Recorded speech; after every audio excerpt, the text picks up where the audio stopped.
Bueno, tengo que comentarme otra vez. Tratar de enfocar un poquito más porque tampoco traje la bocina ahora ni. Y entonces vamos a tratar de que me escuchen hasta allá atrás y si no me escuchan, pues se pueden correr para adelante. Son un montón de vacíos. Vamos a hablar de la revisión de las medidas de coerción. ¿Qué es la medida de coerción? Recordemos que en audiencia de primera declaración se resuelve primero si se emite autoprocesamiento o no. ¿Qué es el autoprocesamiento? Si se liga a proceso a una persona sindicada o no se liga. Esa es la primera decisión que tiene el juez. La primera resolución que se emite en una audiencia de primera declaración. La siguiente decisión es la medida de coerción. La medida de coerción no es un encarcelamiento, no es un pago de una multa. Las medidas de coerción son limitaciones que la ley determina que deben imponerse cuando a una persona se le emite autoprocesamiento. ¿Cuál es el objeto de las medidas de coerción? Garantizar la presencia del sindicado en el desarrollo del proceso penal, que ahora ya no es sindicado, sino es procesado también, ¿verdad? Y también garantizar que la labor investigativa del Ministerio Público no se va a ver afectada. Entonces hablamos que para las medidas de coerción lo podemos dividir en la privativa de libertad, que es la prisión preventiva, y podemos también dividirla en las medidas sustitutivas, que son las que están en el artículo 264. Entonces, las medidas sustitutivas, las medidas de coerción son números clausos. ¿Qué significa esto? Que solo las que establece la prisión preventiva y las medidas sustitutivas se pueden dictar. Ningún juez se puede inventar, digamos, alguna medida sustitutiva. En alguna ocasión me decía, mire, era un juicio de negación de asistencia económica, entonces le decía, mire, yo solicito que se le obligue al sindicado que aporte el pago de la caución de los alimentos que le debe a la señora. Tal vez era lo justo, pero no era lo legal, entonces no se puede aplicar ese tipo de medidas porque la ley no faculta al juez para que existe como medidas sustitutivas que le pague el adeudo de los meses que le debe de pensión alimenticia, ¿verdad? Entonces, cuando hay inconformidad con las medidas de coerción, se puede solicitar el examen de las medidas de coerción. Entonces, alguien que me va a poder leer el artículo 276, porque también el juez puede realizar la revisión de las medidas de coerción de juicio. Artículo 276. 276 del Código Procesal Penal. El auto que sobre medida de coerción y la rechace es revocable o reformable a un definitivo. Muy bien. Para los que no escucharon, el artículo 200 se dice el auto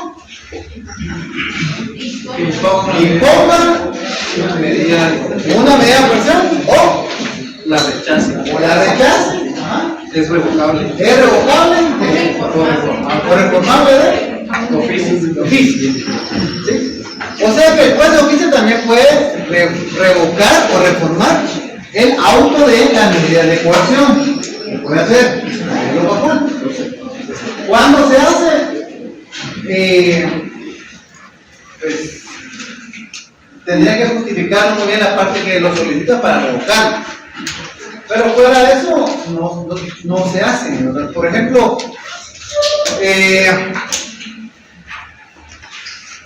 Juan viene y vamos entonces el de Juan y Pedro. Entonces, Juan saca una pistola y le propina 5 disparos a Pedro. Pedro no se muere. Está en el hospital bien malito, pero no se murió. ¿Qué delito es?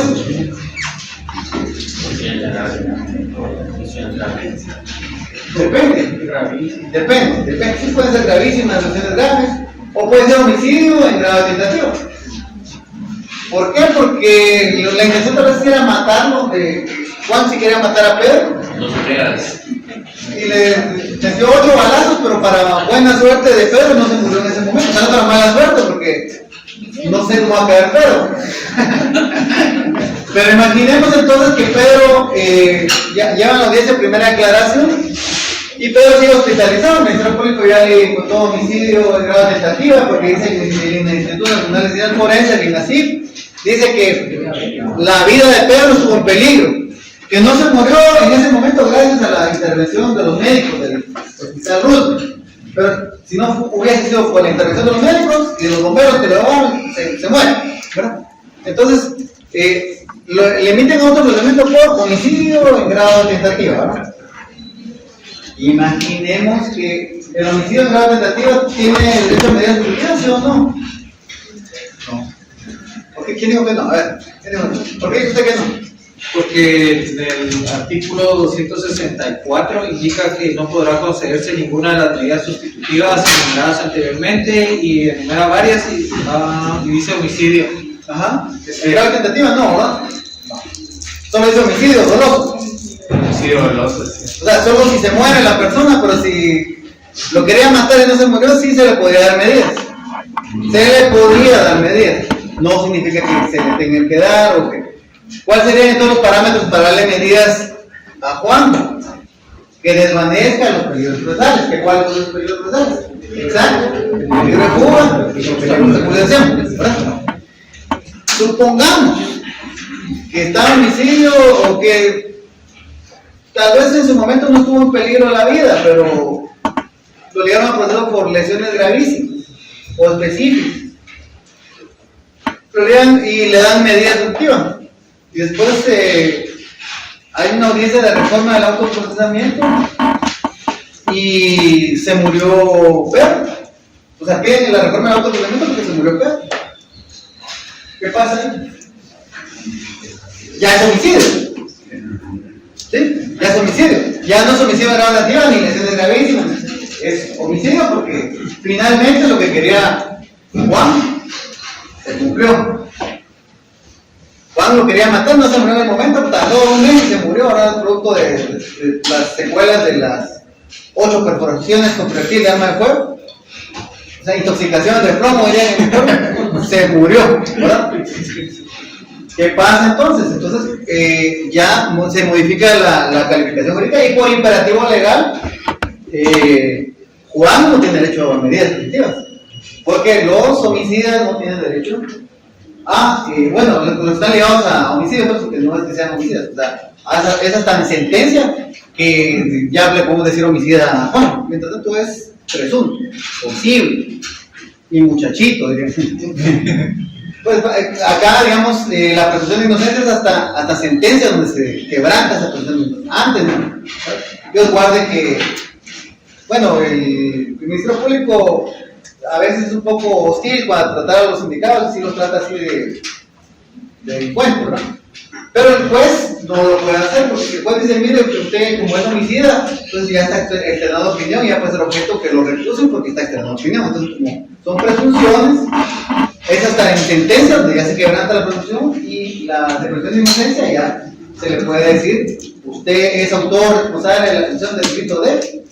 Por lo tanto, el Estado de Guatemala, otorgando los poderes a este tribunal, lo condena a tantos años de prisión. Eso hasta ese momento, antes no, usted diga. Póngase en un dado caso que, digamos, Juan no quiso darle muerte a Pedro, pero tuvo un accidente, lo dejó mal herido de gravedad. Entonces, a Juan, posiblemente sí le pudieron haber dado las medidas sustitutivas. Pero si se muere Pedro. Porque estamos hablando de un accidente. Porque estamos hablando de delitos culposos. O sea, iba Juan en el carro, se la trazó por. Digamos que. Y está todo el día en el hospital, entonces son lesiones culposas y se muere. Homicidio culposo. Como ni lesiones culposas ni homicidio culposo tiene prohibición de dar medidas sustitutivas, pues no habría. Lo que sí habría sería reforma del autoprocesamiento. Habría un caso donde sí, digamos, al principio no tuviese o tuviera oportunidad de medidas sustitutivas, pero después ya no. En el caso que lo estoy suponiendo, que sea ligado a proceso por homicidio de grado tentativa o lesiones graves o gravísimas, y después se muere, ya se vuelve las lesiones graves o gravísimas o el homicidio culposo, perdón, homicidio grave negativo a homicidio como tal, ¿verdad? Aunque ahí hasta se modificaría usted porque podría ser hasta asesinato en grave tentativa, o sea, darle 8 balazos a alguien no es que solo lo quería asustar, ¿no? Es lo que yo pienso, no. Bien. Sí, dos dudas. La primera es, ¿qué sucede si hay una caución económica y la persona, por ejemplo, ya se va? ¿Qué pasa con ese dinero? ¿Cuál era? O de una vez. ¿Te contestas? Se desaparece, se va del país. Se va del país. Se queda la caución ahí porque no hay. O sea, la caución económica no es para. Es que los medios a veces tienden a crear esa confusión. Por ejemplo, una persona la acusan de peculado, ¿verdad? Que era funcionario público y se extrajo 400 millones de quetzales de una entidad pública, por ejemplo. No se le va a poner una caución de 400 millones de quetzales, porque en principio, como todavía estamos en una fase de presunción, que usted pague, por ejemplo, que la persona pague los 400 millones no significa que la persona haya cometido el delito.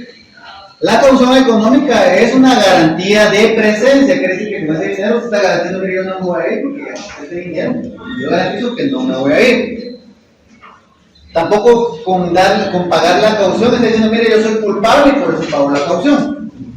Entonces, cuando se llena el formulario para pagar la caución, porque se paga en el banco, no en el juzgado, no los juzgados, sino se hace una boleta y esa boleta la persona llega al banco, presenta la boleta, da el dinero y ya le dan la boleta certificada por el banco donde ya se hizo efectivo la prestación de la caución. ¿Ese dinero le queda al organismo judicial? No le queda al organismo judicial. Ese dinero queda en resguardo del organismo judicial, de la tesorería del organismo judicial, y cuando la persona resuelve su situación jurídica, por ejemplo, si lo condenan, le devuelven el dinero. Si lo absuelven, le devuelven el dinero. Si le sobreseen, le devuelven el dinero. Si se va rebelde, o sea, si tú me dices que se fue, decretan su rebeldía, pierde el dinero. Es la única forma de perder el dinero. Pura curiosidad, y le entregan la cantidad completa. Completa. Sin intereses de plano, pero sí completa. Lo que se empezó la economía económica se vuelve. ¿Sí? ¿Iba a contar una experiencia? No.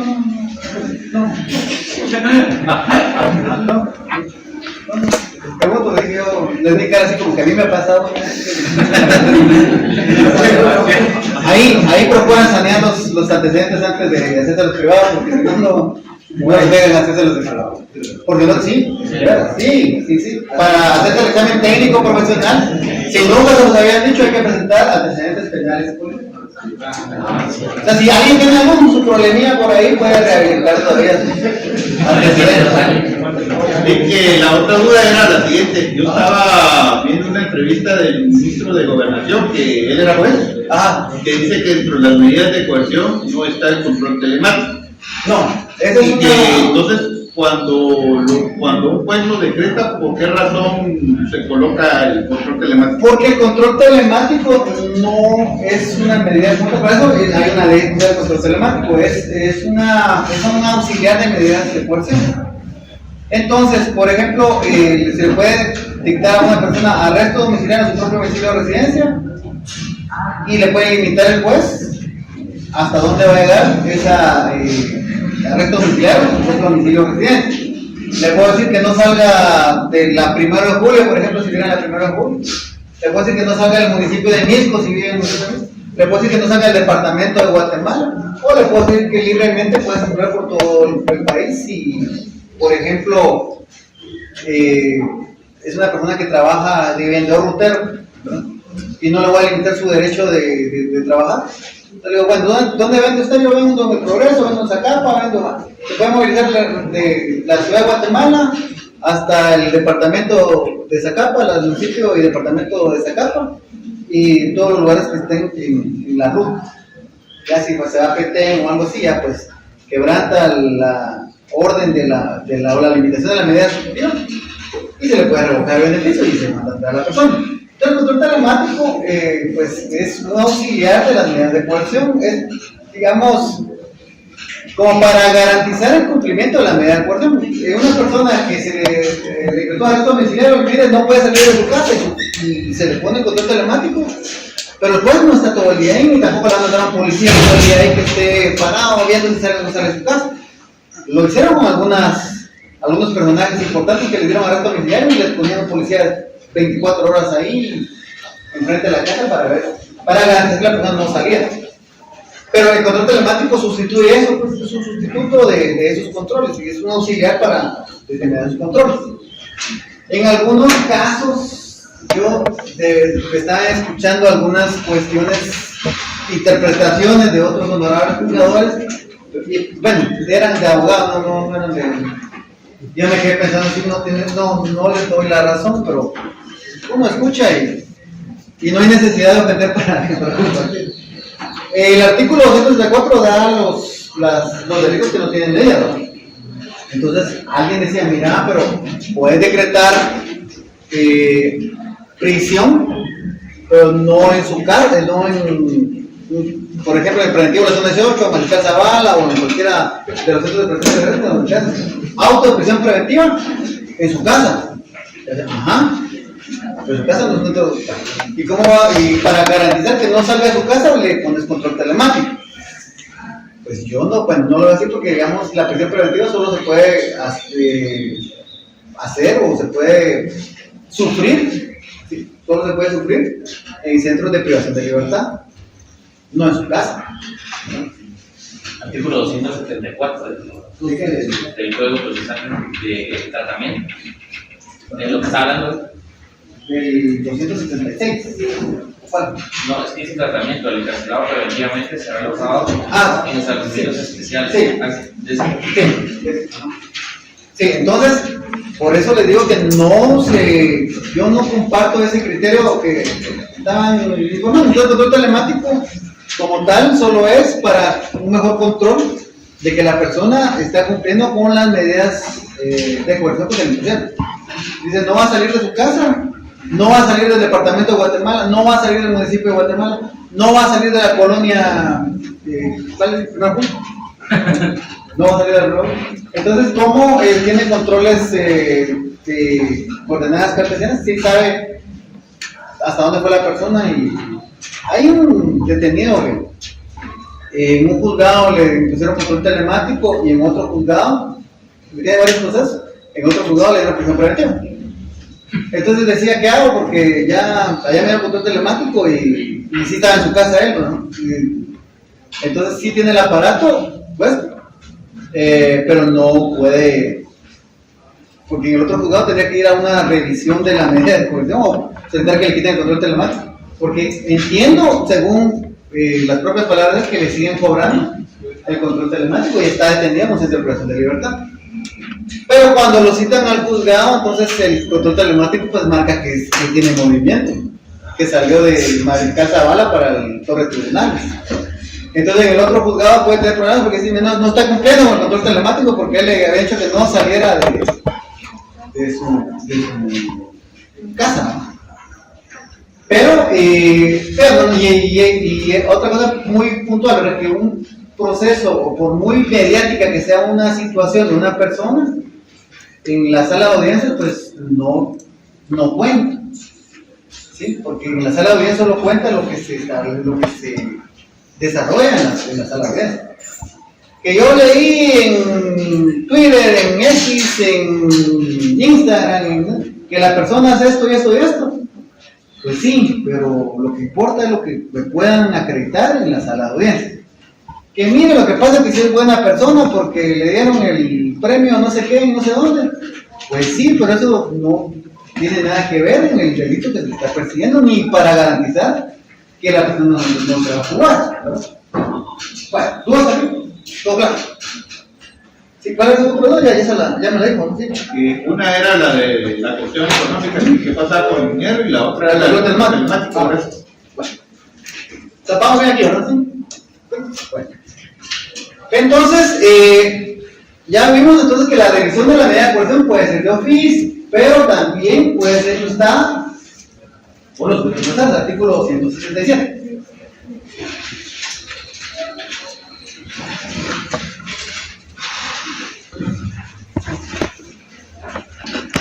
Claro. Artículo 277. Revisión a pedido del imputado. El imputado y su defensor podrán provocar el examen de la pasión y de la interrogación o de cualquier otra medida de coerción personal que hubiera sido impuesta en cualquier momento del procedimiento, siempre que hubiera variado las circunstancias Primitivas. El examen se producirá en la audiencia oral, a la cual serán citados todos los intervinientes. El tribunal decidirá inmediatamente en presencia de los que convocan. Se podrá interrumpir la audiencia o la decisión por un lapso breve, con el fin de practicar una averiguación sumaria.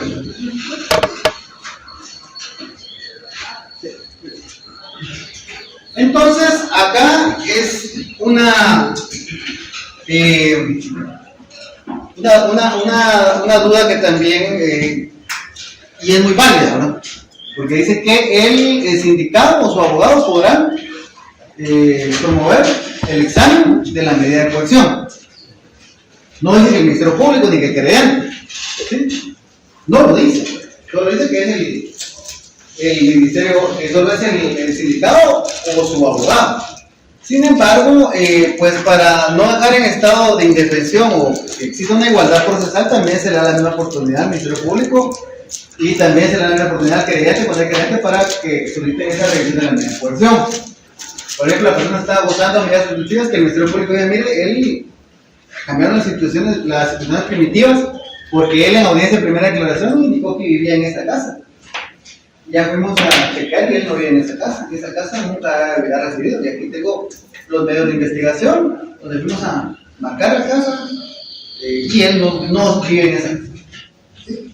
Entonces, esa sería una situación que si no tiene esa oportunidad el Ministerio Público de hacerse saber al juez, no le podría aplicar una revisión a la medida de coerción. Entonces, no obstante que el artículo 167 solo se refiere al sindicado y al abogado, también se le da esa misma oportunidad al Ministerio Público y al querellante para que soliciten esa revisión de la medida de coerción. Obviamente, y se los digo así por lo que se vive en el día a día, es casi nula las veces que el Ministerio Público lo pide. Casi nula. Yo, de lo que llevo en trabajar en el organismo judicial, 2006 para acá, lo he visto 4 o 5 veces, ¿verdad? Para todos estos años, llevo 20 años, no sé. Lo hizo 4 o 5 veces. Entonces no es algo muy común, no es algo que sea frecuente. Lo que sí es pan de muestro todos los días es la revisión de la medida de coerción el sindicado, en este caso el abogado, ¿verdad? Entonces la audiencia es tal como la hemos visto. Hablamos en clase anterior que regularmente esta audiencia viene después de la audiencia de reforma del autoprocesamiento. Y hablamos de los ejemplos y del delito que tiene prohibición expresa y después se le reforma el autoprocesamiento y se le cambió de robo grabado a encubrimiento. Entonces encubrimiento sí no tiene prohibición para gozar medidas ejecutivas. Y hay entonces ya esa facultad de poder revisar la medida de coerción porque ya variaron las circunstancias primitivas. Fea la palabra de primitivas porque se imagina uno una lanza ahí y o sea, las circunstancias primitivas se refieren a esas circunstancias en que el momento cuando se dicta la medida de coerción tuvo que haber variado para que el juez tenga esa facultad de cambiar, de revisar la medida y cambiar esa situación. Dígame. Licenciado, disculpe, esa sentencia, cuando se emite una revisión de medida. Esa resolución, no sentencia todavía. No, pero al final hay una sentencia, ¿no? Al final. No, de esta. Es resolución. Ah, bueno. Es un auto. ¿Esta resolución se puede impugnar? Sí, se puede impugnar. ¿Y cómo se llama ese procedimiento o ante quién? Esa es las que limitan, bueno, en este caso las medidas de coerción es la apelación. Si te ponen del mismo juez, el juez lo lleva a la sala y la sala confirma, modifica o revoca la resolución del juez. Sí, pero es la sala la que finalmente decide. Entonces, la diferencia entre una sala es que la sala tiene, bueno, la sala es quien es un órgano de revisión que, valga la redundancia, revisa las resoluciones judiciales del juez, no de oficio, sino tiene que ser instada mediante los medios de impugnación.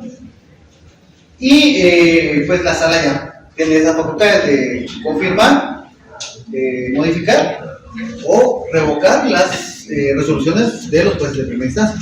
Sí, las hay. Pero es esta resolución la que se impugna. El artículo es 404, creo que están la apelación. Esa resolución ustedes sí se acuerdan. O al menos los que estuvieron conmigo sí vieron la documentación. Y en 400 como 415 creo que está la apelación especial, que es otro medio de impugnación. 414, 412, 415 es la apelación. 415, sí, la apelación es ya 415. ¿Ah? La apelación especial. Es la apelación especial, sí. Todo ahí, cuando ellos vienen adelante, desarrollan todo el trámite. ¿Cuáles son las resoluciones que son susceptibles de la apelación especial? Que básicamente son las definitivas, que es la sentencia del tribunal de sentencia, la sentencia, bueno, y los autos que le pongan fin al proceso son algunos. Bueno, pero no nos olvidemos que eso es cuando ya nos toque la impugnación. Entonces, solo estamos con la revisión, no hemos llegado ni siquiera a la etapa intermedia. Todavía vamos a recibir ahora el lunes, entonces el examen con ustedes, ¿no? Pero es la última clase que Dios me los proteja y me los haya recompensado. Bueno, entonces, una persona, las circunstancias primitivas cambian esas circunstancias primitivas cuando existe un elemento que no existió en esa audiencia de primera aclaración. ¿Cuál puede ser ese elemento? Una reforma del autoprocesamiento. Miren, yo recuerdo una abogada, pobrecita, pero yo no sé qué estaba pensando ella, pero eran 4 sindicados, un delito, no me acuerdo, pero un delito que sí era susceptible de aplicación de medidas sustitutivas. Pero en ese entonces yo trabajaba en el juzgado de turno, era juez del juzgado de turno. Eran 4 sindicados, una audiencia de 4 sindicados. Entonces, obviamente, lo común es que se le dan medidas a esas 4 personas. Pero el patrocinado es un patrón como de 19, 20 años. La familia no le llevó los documentos para acreditar el arraigo, la residencia, si estudiaba, trabajaba o qué sé yo. No se lo llevó. Entonces me dice la oficina de trámite, fíjese que la licenciada tal y tal dice que no tiene papeles de su patrocinado. Entonces dígale que que pida suspender la audiencia para su patrocinado, la llevo por los 3, porque tampoco vamos a suspender por los 4 si los otros 3 ya están listos para. Porque no puede garantizar la defensa técnica adecuada de su patrocinado. Y que ya mañana que pues ya le resuelva lo que corresponde. Entonces le fue a hablar al licenciado, no, dice el juez, que no sé qué. Que mejor le suspenda, porque si no tiene papeles, no sé qué. No, es que si le va a dar medida a él, yo nunca le dije que le va a dar medida, o sea, pero era posible que le dan medida. Si le va a dar medida a los otros 3, por igualdad procesal, tiene que dar medida a él.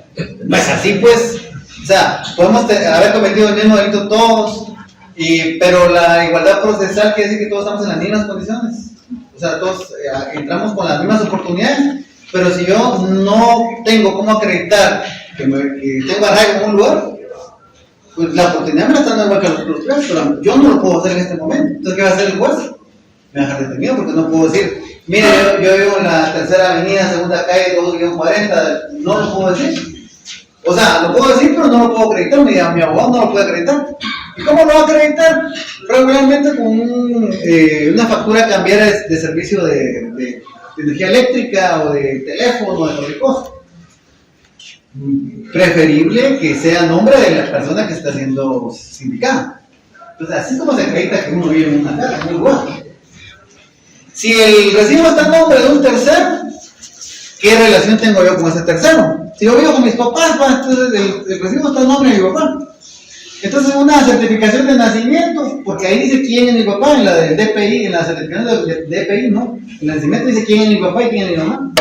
Ah, sí, mire, lo que pasa es que el servicio de energía eléctrica está en nombre de don Rodolfo, porque Jimmy es hijo de don Rodolfo. Ah, sí, pues, entonces sí, tiene razón, entonces ya comienza el juez de que ahí vive, es su residencia habitual. ¿Qué pasa entonces si no puede acreditar en la audiencia de primera declaración? Eso, lo que le pasó a la abogada, que vino, entró por igualdad procesal, medidas para todos, y le di medida a los tres y al de ella no.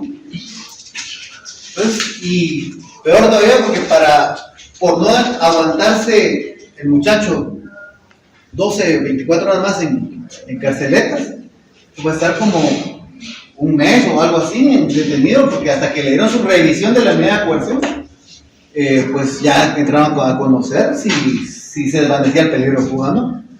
¿Verdad? Entonces también hay abogados que, no sé, o sea, les surge sacar el dinerito de la audiencia en ese momento y no se pueden a pensar en su patrocinado, pues. A final de cuentas esto es como estrategia, ¿verdad? Ustedes no es así, ¿es igualdad procesal o qué es igualdad procesal? No, o sea, igualdad procesal, pues acredítenme, todos acreditaron eso y el suyo no, entonces ahí hay igualdad procesal porque si fuera por igualdad procesal, a todos se van detenidos, ¿verdad? Pero la igualdad procesal es que todos tienen la oportunidad de desvanecer lo que se procesal, ¿no? Entonces, cuando se da esta situación de que se desvanece, al mes siguiente ella ya podía, había una situación distinta a esas circunstancias primitivas. ¿Cuál era esa situación distinta? Que ella contaba con los documentos que acreditaban residencia habitual, trabajo, personas que lo conocían y que la persona no tenía esas facilidades para huir, ¿verdad? Tenía una familia, tenía una casa, tenía una ocupación, tenía trabajo, ¿verdad? Pero si el juez dice, mire, ni estudia ni trabaja, tiene domicilio de vagabundo, dirían en el derecho procesal civil, no tiene familia, lo dejo ir ahorita y ya nunca lo vuelvo a ver porque, o sea, el peligro de fuga está latente, ¿verdad? ¿Qué pasó, compañero?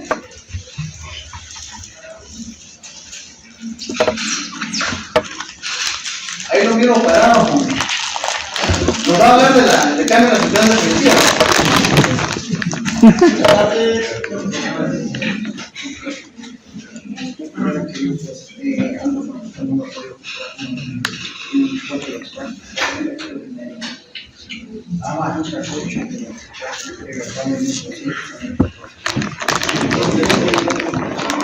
Bueno, miren, el compañero anda pidiendo una forma que les va a pasar entre las piernas y los quieren y pueden y nace su corazón, Bueno, entonces, dentro de esa variación de las... ya están sabidos de que si le dan Dios se los va a agradecer porque juntos no hay con eso. Ni por dar ayuda, ni por votos, ni por nada. Entonces aquí sí, ¿por quién votó? En este caso que usted estaba comentando de la abogada que retrasó, digamos, lo de la revisión de la medida de coerción, ¿cuál era el procedimiento, digamos, correcto para que no se fuera el otro, digamos, un mes? Decirle fácil, mi señor juez, solicito que sea reprogramada la primera audiencia de mi patrocinado, porque en este momento no puedo garantizar una defensa técnica adecuada, en virtud que no tengo documentos que ante un eventual autoprocesamiento puedo garantizar que se desvanezca el peligro de fuga. Tan fácil como es. Se le corre la audiencia a todos y se le va a reprogramar la audiencia. Y como era juzgado de turno, no se le va a dejar durante un mes, no le deja en el siguiente turno. Ya tiene usted como abogado 24 horas más aproximadamente para conseguir su papel. Es que miren, los juzgados de turno vinieron a constituir un gran un desarrollo, bastantes garantías para las personas detenidas. Porque antes a una persona le daban el ingreso y hasta cuando el juzgado tuviera espacio en la agenda, lo citaban a la audiencia primera. Entonces, mire, usted fue detenido por la comisión de delito, y se rellena la audiencia primera declaración. el 4 de abril del año 2026 a las 10 horas, y se acaba. No hemos terminado ni siquiera febrero, o sea, abril. Entonces me va a pasar. Y el 4 de abril, falta de mérito, o sea, un mes y algo de regalado en la cárcel. Pero los juzgados de turno, entonces, eso para garantizar que una persona sea resuelta su situación jurídica en 24 horas. Que también eso es muy utópico, ustedes, o sea, pensar. Cualquier abogado de Guatemala va a estar listo para que su patrocinado lo detengan y tener todos los documentos. Es muy difícil, ¿verdad? Claro, hay formas y hay medios para poder ya conseguir esos documentos, que su factura cambiara de energía eléctrica, ya la puede pedir en línea, ya. Hay cómo, ¿verdad? Algunas cosas. Hay otras que también los abogados dicen, no, chica, ustedes sí hacen cartas de recomendación donde yo fulano de tal, conozco al señor fulano de tal, que es, y le ponen un nombre y un número de DPI y atrás una fotocopia del DPI. Y otra carta hasta con la misma mancha de la impresora del anterior, hasta con la misma falta de ortografía, ¿verdad? Entonces, Solo le cambiaron el nombre. solo le cambiaron el nombre y la fotocopia del DPI. Y también hasta tiene sus sellos de la iglesia, que él es miembro activo de la iglesia, las 100 ovejas, ahora solo hay 99. Hasta el sello del pastor, ustedes. Para garantizar, o sea, demostrar que la persona es una persona honorable en la sociedad y que... Pero, obviamente, ya esas cartas yo, la verdad que no les doy mucha... credibilidad porque ya sé cómo son, ya sé cómo se vive mi abogado. Entonces, a lo que se le da credibilidad es a lo que se puede, digamos, comprobar medianamente, que son la factura de cambiar de energía eléctrica, las certificaciones de RENAP, donde dice que es padre, que es hijo, ¿verdad? Espíritu Santo, ¿no? No, entonces, eso, ¿no?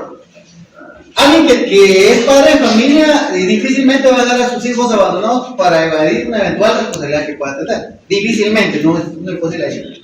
Hay malos padres y hay malas madres, ¿verdad? O sea, hay de todo. Alguien que es hijo y que tiene padres mayores y que ese sostén de sus padres, difícilmente también va a dar a sus padres vendidos, ¿verdad? Y se va a ir huyendo. Entonces, sí se le da credibilidad a eso, ¿no? Sí, bueno, tiene esposa, tiene hijos, no... Aunque, o sea, nada cuesta conseguir otra familia. Y ahí no importa si es hombre o mujer, ¿no? Entonces, entendemos cuáles son esa variación de esas circunstancias primitivas, ¿verdad? ¿Y qué son esas circunstancias primitivas? Las circunstancias primitivas, palabras más, palabras menos, es lo que se resuelve o todo lo que motivó al juez para dictar las medidas de coerción en la audiencia de primera declaración. Tiene que variar eso para revisar las medidas de coerción. Si no ha variado eso, entonces llega y están pidiendo, se dictan medidas hoy audiencia y saliendo de la audiencia no hay un requerimiento. No, o sea, estás saliendo de la audiencia, ¿qué ha variado de hace 20 minutos para acá? Nada, sigue exactamente igual. Pero bueno, se va a mandar en 15 días, tal vez ahí ya pueda acreditar que algo varió. Sí, en algunos casos sí puede ser los documentos, por ejemplo, pero sí con todo el documento. No se demostró porque no solo es hablar de documentos, también es hablar, no solo es el peligro de fuga, también hay que hablar del peligro de obstaculización, ¿sí? Porque el peligro de obstaculización no lo hemos tratado muy bien ahí, pero el peligro de obstaculización es una cosa más complicada. Porque el peligro de obstaculización no tiene que estar acreditado. Solo para que entendamos el peligro de obstaculización, alguien que me lea el artículo 263.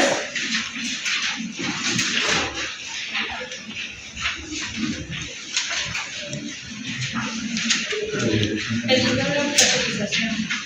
Para decidir acerca del peligro de obstaculización para la averiguación de la verdad, se tendrá en cuenta especialmente la grave sospecha de que el imputado podría. A ver, pausa. ¿Cómo digo la primera? Grave sospecha. Sospecha.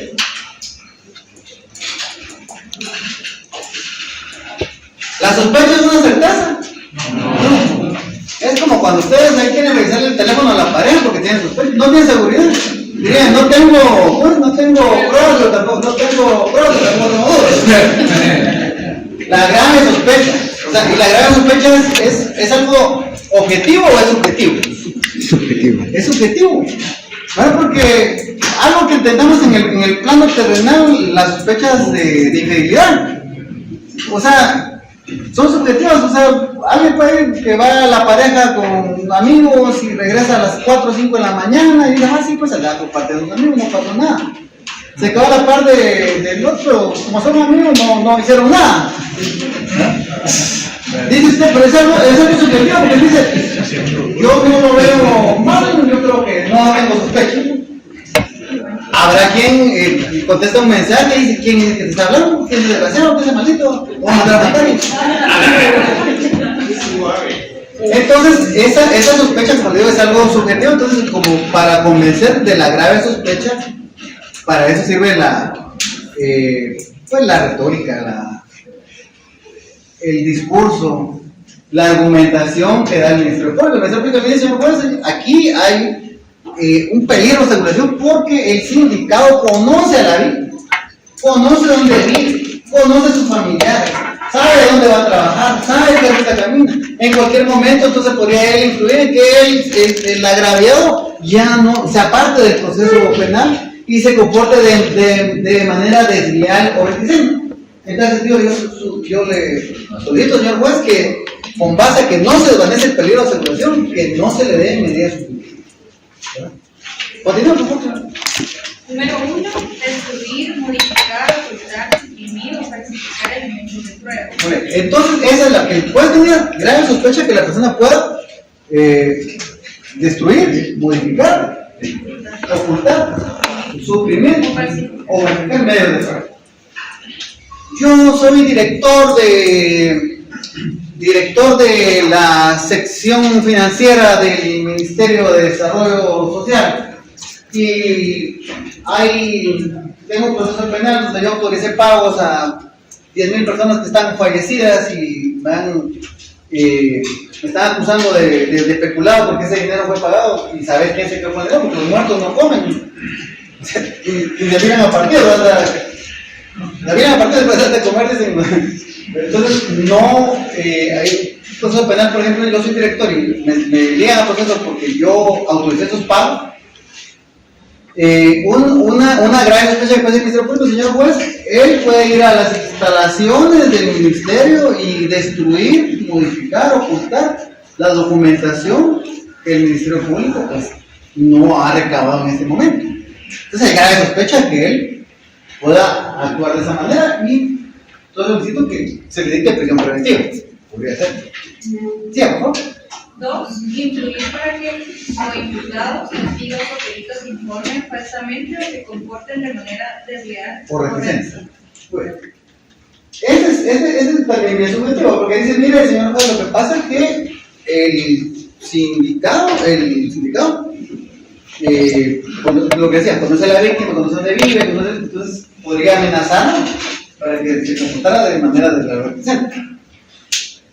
También ante ello pues sí, puede influir en peritos, amenazar a los peritos que están realizando las diligencias o las actividades respectivas, o en su caso cuando hay coimputados. Entonces también es una situación, por ejemplo, hay aprehensión, quiero una orden de aprehensión para 4 personas, solo capturan a una, quedan 3 pendientes. Entonces esos 3 no se han apersonado al proceso. Entonces dice, señor juez, mire, lo que pasa es que hay otros coimputados que no ha sido efectiva o no se ha hecho efectiva la orden de aprehensión. Entonces, si se le otorga medida sustitutiva al sindicado, podría comunicarse con ellos y que ellos se comportaran de manera desleal o reticente. Desleal quiere decir que no se van a apersonar al proceso y la reticencia es que se van a abstraer del proceso penal mediante argucias y huir. Entonces, cuando hay coimputados, también el Ministerio Público trata de convencer al juez que se podría comportar de manera de la retención, o podría influir en los coimputados. Decir, mira, muchachos, no lleguen, decir, lo que pasó fue esto, y aquí.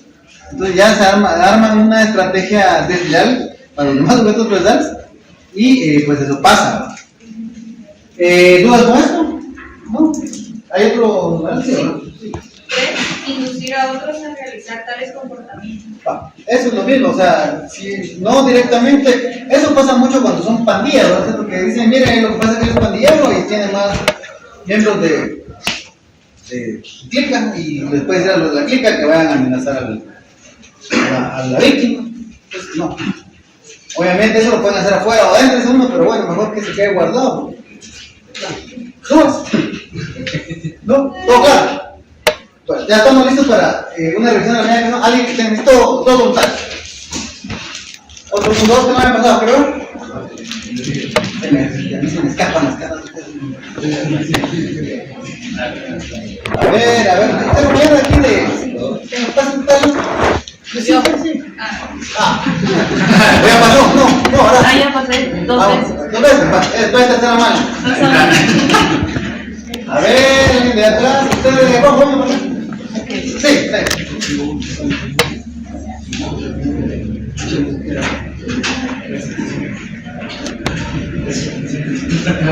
Después de todo lo que hemos oído, usted va a ser la abogada defensora y va a ser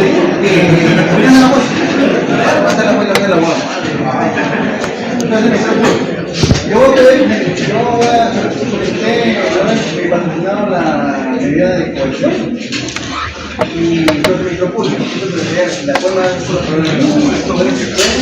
depende de lo que diga, si de acuerdo o de acuerdo con las situaciones que nos dice la primera aclaración, no lo revisamos, no me recuerdo, fue fijada para hoy y tiene que estar certificado, porque como no es certificado puede ser cualquiera que nos haga.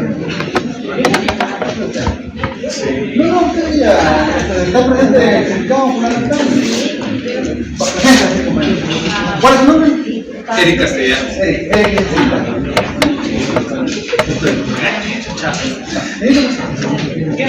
Ahí va a atención.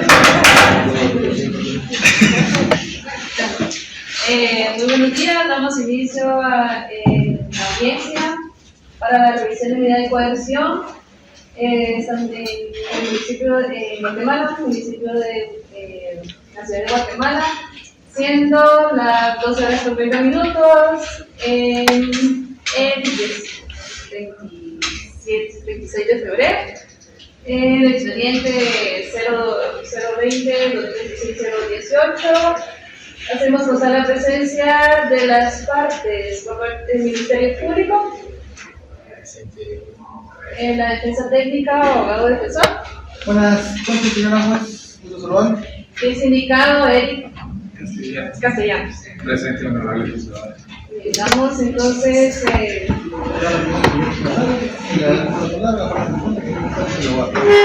Estando presentes los sujetos procesales, se da la palabra al abogado defensor.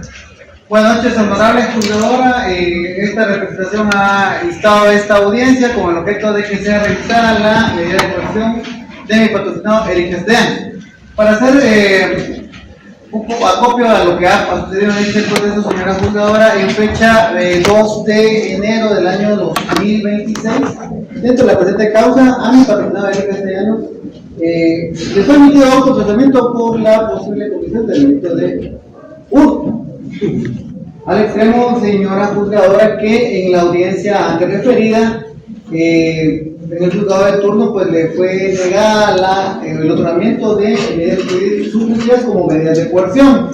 Es una atención que en aquella audiencia al honorable juzgador que presidió esa audiencia pues estimó que no se desvanecía el peligro de fuga. Esto en el sentido que lamentablemente el abogado que estuvo patrocinando al hoy sindicado en aquella audiencia pues no contó con esos elementos y esta documentación que permitiera acreditar el arraigo, la residencia habitual, el arraigo de familia y todas esas situaciones que a mi patrocinado pues le imposibilitan o le hacen que sea muy difícil pues abandonar el país o la eventual penal que pudiera tener para abstraerse de ese proceso penal. Extremo, señora juzgadora, que con base a lo que establece el artículo 237, que es esa variación de las dificultades primitivas, en esta ocasión pues cuento ya con esa documentación que permiten pues determinar un arresto domiciliario. ¿Y en qué se basan estos documentos, señora? Tengo a la vista el recibo, la factura cambiaria de la empresa eléctrica de Guatemala, Sociedad Anónima, en la cual establece que mi patrocinado tiene su residencia en la segunda avenida, primera calle 1-08 de la zona 1 de la ciudad de Guatemala.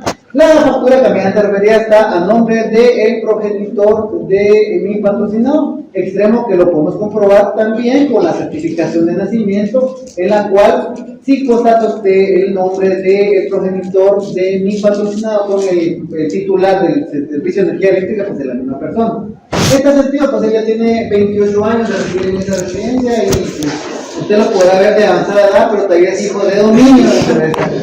A un lado de ello, pues también tenemos aquí la presencia del señor padre de mi patrocinado, que en su caso, si usted establece o estima que se le puede hacer esa revisión de medidas de coerción, él se puede constituir como garante para presentarlo las veces que sea necesaria a mi patrocinio. De igual manera tengo acá la constancia en la cual establece que él es alumno de la Facultad de Ciencias Jurídicas y Sociales de la Universidad de San Carlos. Va en séptimo semestre, claro, con algunas clases que pues lleva pendientes de las vacaciones, pero es estudiante habitual de la Universidad de San Carlos, la Facultad de Derecho de esa pues, casa de estudio. También tengo una constancia acá donde él labora como contador en la oficina contable los hermanos Reyes, Sociedad Anónima, donde pues se establece desde el tiempo que está elaborando y hasta este inconveniente que tuvo, donde fue aprendido que pues están a la espera por ser buen trabajador a que pueda resolver su situación jurídica. Y pues en cuanto a estado de familia, pues únicamente puedo acreditar que es parte importante de usted y su familia, porque pues no está casado, como le repito, él es hijo de dominio todavía y pues él se encarga de pues atender y aportar parte de su salario a la manutención de sus progenitores y de sus personas de la tercera edad. En ese orden de ideas, señora juez, y acreditando con estos documentos que han variado las circunstancias primitivas, y que en cuanto a periodo de jubilación podemos establecer que no hay coimputados, que las personas que pueden ser de testigos, usted podría fijar la prohibición de que se acercara a esas personas, que también pues no existe documentos o peritos donde él pueda incluir en ellos para que se comporten de manera de la atención, toda vez que la documentación ya está en poder del Ministerio Público y que difícilmente mi patrocinado pueda ingresar a una institución, a una oficina del Ministerio Público y distribuir esos medios de investigación. Entonces, señora juez, mi petición es que sea revisada la medida de coerción, que se modifique la prisión preventiva por las medidas efectivas siguientes: arresto domiciliario en su propia residencia, con la vigilancia del señor padre, que ya le hemos ofrecido que puede ser él garante de mi patrocinado. La obligación de presentarse una vez al mes a firmar el libro de medidas ejecutivas o de control del Ministerio Público. Y en cuanto a una causa económica, pues señora juez, repito que ya ha estado detenido, solicitaría que no se le ponga ninguna causa económica porque no la podría pagar en este momento y pues se quedaría detenido de igual manera. Es tanto en cuanto tengo que solicitar, señora juez. Muchas gracias. Bien, tiene uso la palabra el Ministerio Público.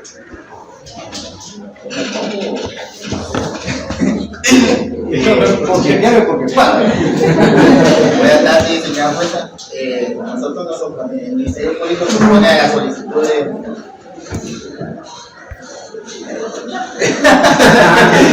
Ya está complicado. Buenas tardes, señora jueza. El Ministerio Público se opone a la solicitud del abogado defensor, ya que después de escuchar sus declaraciones y a pesar de que son fundamentales, pues como lo menciona el abogado defensor, no tiene ninguna responsabilidad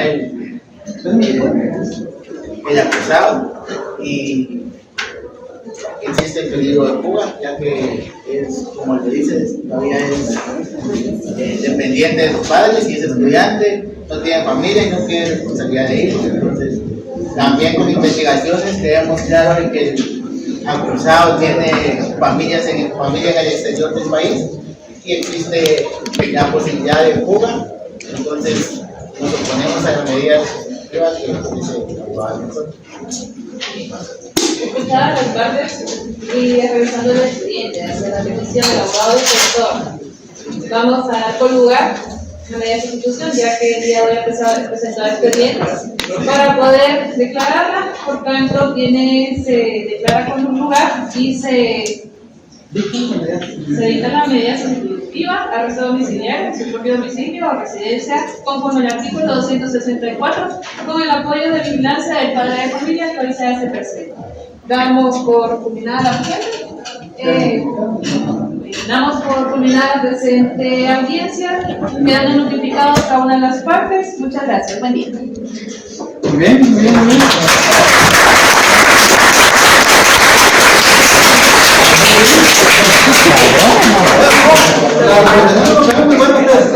Es un peligro, es una grave, es un peligro latente que la verdad tenga familiares en Estados Unidos. Sí, obviamente.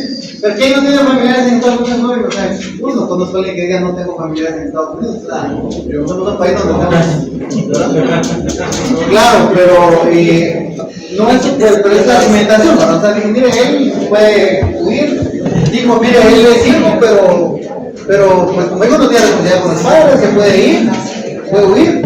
No, él no es padre, no tiene hijos, él no es. O sea, dudó usted.